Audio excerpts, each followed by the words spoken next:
Another big game at the weekend. Liverpool taking on Villa. Taking a look at the predictions here. We've got Shaka, Frank and Kieran all going with Liverpool winning. However, Craig, you have got a 1-1 draw. Why are Villa going to get a point here? Because he's a contrarian.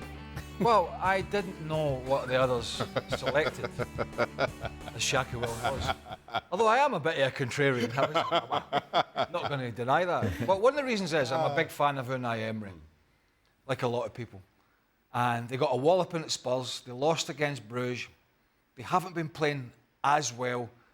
And he's generally a manager that problem solves. And I expect him to have, of course they'll have done their homework, but I expect him to come up with a plan that's really going to frustrate this Liverpool side. I don't see another Tottenham performance in the second half that we saw from Villa. That just was a little bit shambolic, to be honest with you. They got taken apart. And that's very unlike an Unai Emery side, particularly recently, have been very well drilled. And I kind of feel they're going to get back to that. I might be wrong. And of course, they're going to be a threat on the counter, which Liverpool have had a problem with. I mean, Brighton, last time out in the league, could have had 2 or 3 goals before half-time. They didn't, and Liverpool weathered the storm and went on to win the game. But Liverpool are definitely there for the taking on the counter-attack. If Villa defend better, and I think they will, for all the reasons I mentioned, I could see them getting something at Anfield to go into this international break and slightly scupper Liverpool's fantastic start to the season. We saw a hat-trick, obviously, midweek from Luis Diaz, Kieran. How do you defend against a player like that? They're efficient, they're adaptable, dynamic, they're resilient. It's getting harder and harder to doubt them. I'm impressed. I'm really impressed. Win for you for Liverpool, Shaka? Yeah, and I think comfortably. And while I totally agree with Craig's certainly opinion around Unai Emery, and I think he rights this Aston Villa ship sooner rather than later. But right now, Aston Villa are just in a slump that you would have expected a club newly back into the Champions League, kind of set their expectations so high from last season. You get through this storm. You just don't get through the storm at Anfield. And that's the thing. While, yes, I think Unai Emery gets this right. Right now, Liverpool are just playing with so much confidence. And to Craig's point, as a Liverpool who give up chances, we kind of saying the same thing about Barcelona recently. Give up chances at the back.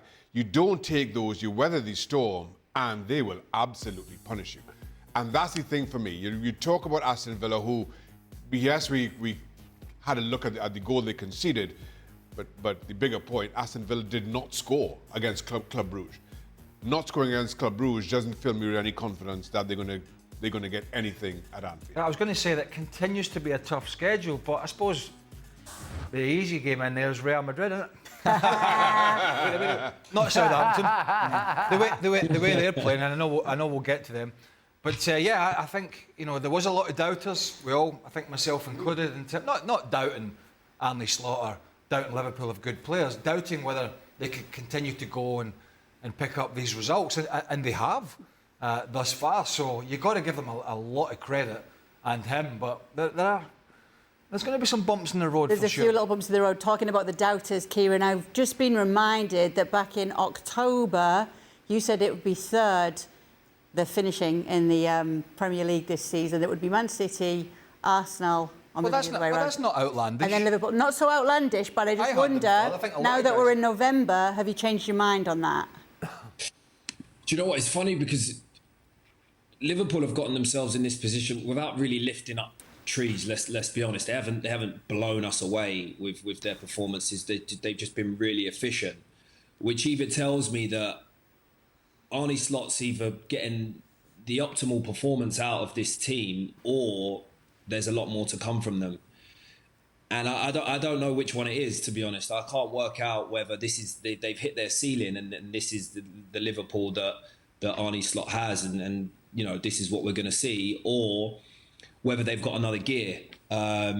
So I think for me, if they have got another gear, then they're going to win it.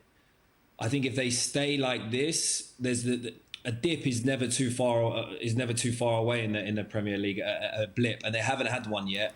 it's been sunny skies for Arne Slot since he's arrived, and so I want to see how he responds when they do have a bit of a blip, and that will tell me more about them. But we're yet to see any weaknesses creep in. I don't think they will anytime soon either, because they've got momentum, and Shaka's right. They're just playing with so much confidence. I think they've convinced themselves by the results that they've gotten in by the start that they've had, that they can actually go on and win it. So it's way too long to tell, but yeah, if they keep this up, then it could definitely be them for sure. They couldn't beat the mighty Nottingham Forest, could they? Mighty, totally mighty. Anfield. So Brilliant. does Kieran get a redo every month? Is that how it works? Yes. Oh, okay, Well, we right. only see him. Well, we only see him now and again. So When Arsenal- when Arsenal- usually when Arsenal is struggling, all right, okay. so we have to revisit.